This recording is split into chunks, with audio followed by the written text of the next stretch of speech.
স্বামী বিবেকানন্দের কথামৃত সদৃশ্য কিছু বাণী আজ আমি আপনাদের সামনে তুলে ধরার চেষ্টা করছি। স্বামীজি বলেছেন, ঈশ্বরের উপাসনা কেবল মন্দিরে নয়, জীবনের প্রতিটি কাজে।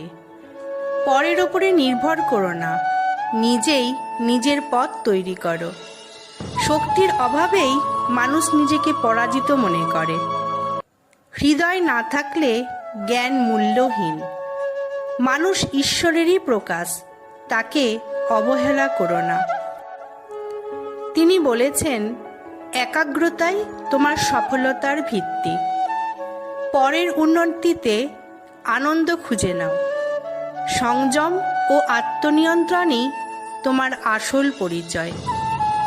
তিনি আরও বলেছেন, ধর্ম হৃদয়ে ধারণ করো, মুখে নয়।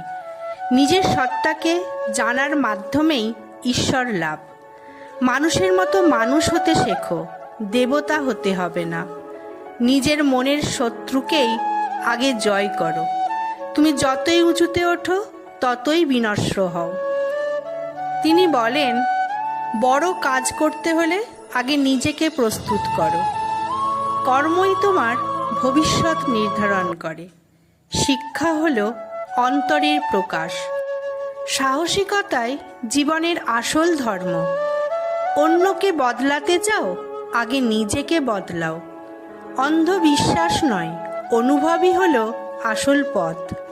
জীবনের সবচেয়ে বড় সত্য, তুমি অসীম। সমস্ত ধর্মই একই দিকে নিয়ে যায়, আত্মবিকাশের দিকে। ঈশ্বরকে যদি ভালোবাসো, তবে মানুষকেও ভালোবাসো।